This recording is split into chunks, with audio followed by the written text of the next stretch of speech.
Um, I was wondering if you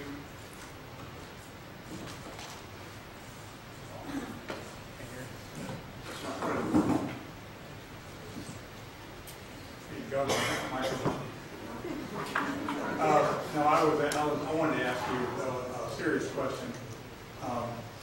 If you don't think government is the solution to these things, which certainly you're right to have that opinion, do you have any suggestions that we might be able to use to solve the problem? Absolutely. You guys get out of it and get the private marketplace into it. Find the marketplace that you can hire and you can fire. That you're not hired by the government. The government's not going to fire you sweet guys. You've got your degrees and your credibility in science or whatever. This knocks the hell out of science. It's not credible. You guys don't know what you're doing. Yes, there is a way to do it. For you to find, instead of yourselves finding the answer, find other groups that you pay money to, not lobbyists. And you've got to get around them. The world is a place to learn, and that's all we do, and we make mistakes. And mistakes make us learn. But the problem is, you don't learn from your mistakes. You keep going over and over and over. It never is solved. It's time you guys pulled your head out, as they say, and figured out how to solve the problem. And the problem is not being solved by global warming or any of the other baloney that goes on, and you know it. It's just you got a job, and that's what's important, and that's all that counts. And that's where the problem is. Okay, thank you. Any other questions? Thank you guys both very much. The next speakers would be Tricia Davis and Susan Cooper.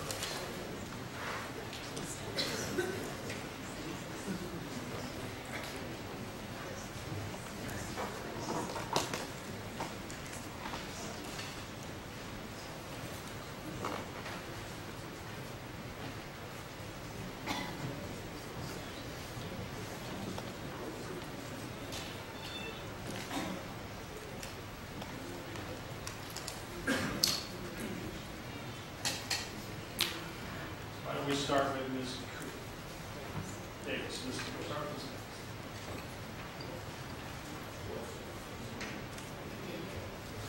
My name is Tricia Davis.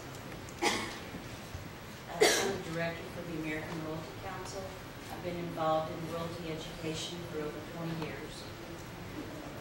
The American Realty Council represents realty owners and energy professionals dedicated to advancing domestic oil and gas production by creating best business practices through dialogue, communication, and education. One of our main goals within the American Realty Council is education, and because it would seem there are sometimes misconceptions about our domestic oil and gas productions and royalty ownership, I'd like to give you a quick overview of American Realty and the relationship with our state and national landscape. So from the beginning, our founding fathers, in order to create a more perfect union, gave the rights of private property to the people, not just to the government or the reigning power. While it's true our federal and state governments have substantial mineral holdings, the unique ownership of America's mineral wealth remains overwhelmingly private. This ownership directly benefits millions of Americans, beyond soccer moms, plumbers, firemen, farmers, ranchers, grandmas, grandpas, to name a few who rely on the realty income. Let's not forget the untold number of schools, charities, churches of every type that are the backbone of our communities. So many have direct and indirect income from their oil and gas royalties.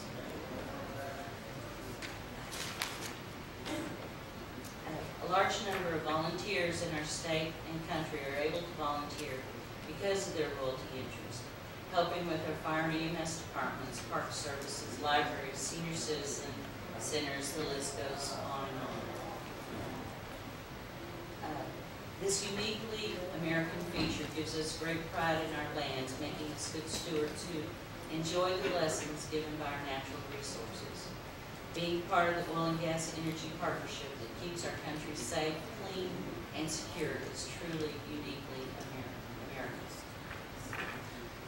Energy production from all sources is what makes and gives our country so great. Our people and the national security depend on U.S. energy partnerships. The oil and gas industry has provided dependable energy in our state and in our country for many decades.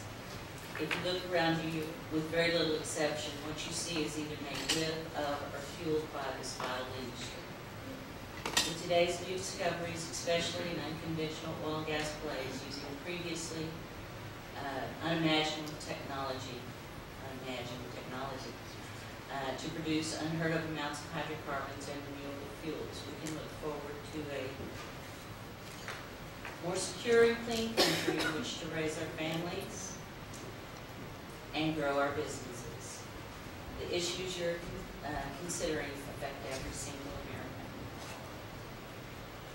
The royalty owner investment in our state and nation should be seriously considered. At issue for the mineral royalty owner is potential condemnation of their real property mineral rights by prohibiting the development of their natural resources. In many of today's newly discovered shale plays, the local residents are not aware of the established law by dominant states, the right of ingress and egress that accompanies the mineral rights that must carry the highest priority. We're truly blessed in Texas to have the Railroad Commission to ensure the rules are followed and our state remains clean and prosperous.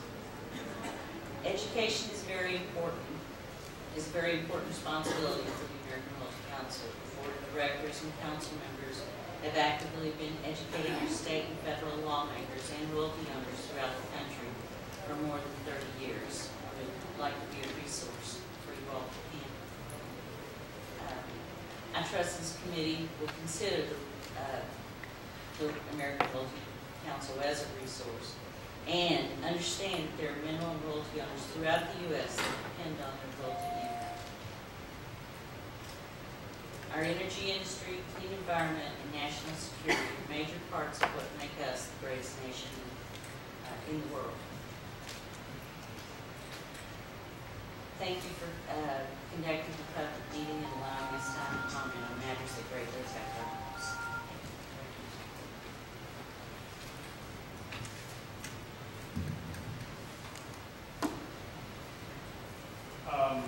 Ms. Cooper, please. I am Susan Turris Cooper, a Richardson resident for 41 years. I have seen the Dallas-Fort Worth area change from cities of blue skies and fresh air to cities of brownish skies in non-attainment for over 20 years. I spoke at a TCEQ public hearing a few weeks ago to express my frustration regarding the floating filth in our air. The TCEQ gave two presentations.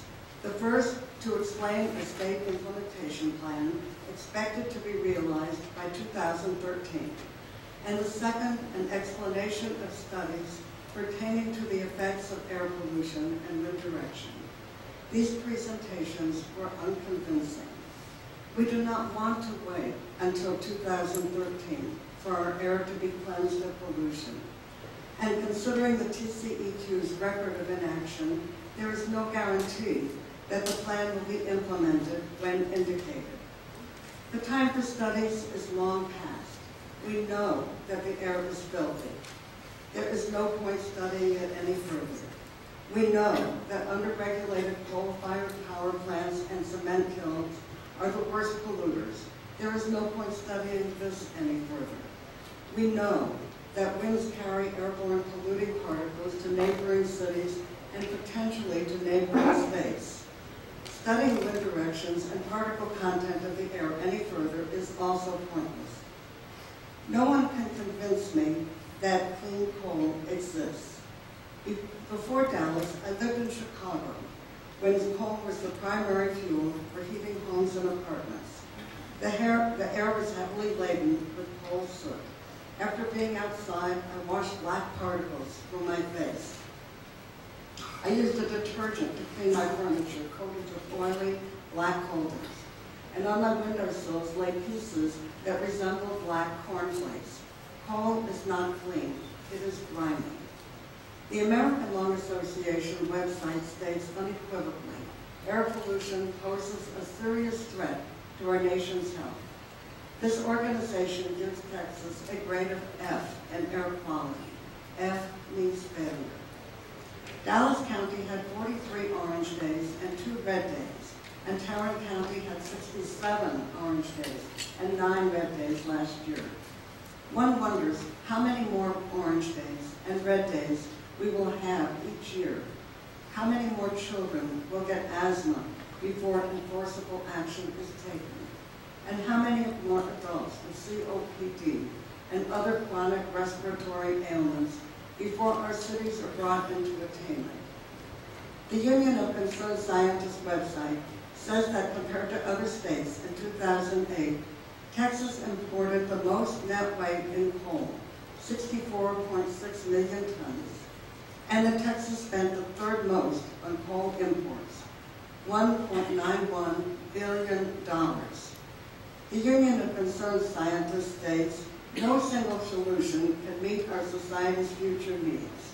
The answer lies instead in a family of diverse energy technologies that share a common thread. They do not deplete our national resources nor destroy our environment. Then what do we want? Enforceable regulations and legislation on existing industrial polluters. No further permitting for new coal-fired power plants. Energy derived from clean and renewable resources, solar power and wind power. Homes and commercial buildings to be built or affordably retrofitted to use solar and wind power, clean air, and blue skies. We want to curb global warming before we reach the point of irreparability, and we want it all now, this year. Our Creator gave us only one place on which to live, this planet Earth. If we continue to ruin it, we have no other place to go. So we must nurture it and care for it. This is our obligation to ourselves and to each other, and we are counting on you, the Environmental Protection Agency, to make it happen. Thank you.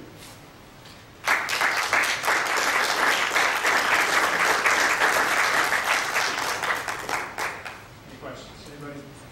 Okay, thank you both very much. The next 2 speakers, Bill Stevens and Harriet Irby, please.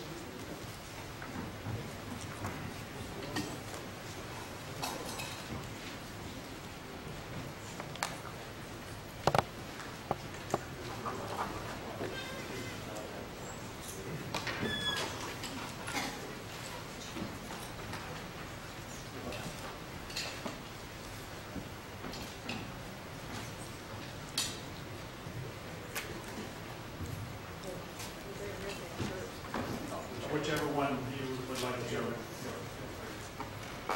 Okay. Good afternoon. Harriet Irby, DFW Regional Concerned Citizens.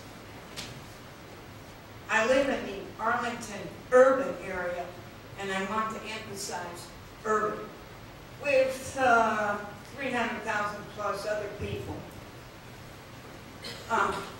As human breathers, we share this landscape with close to 200 natural gas wells, some 50 miles of collector pipelines, and assorted natural gas compressor stations.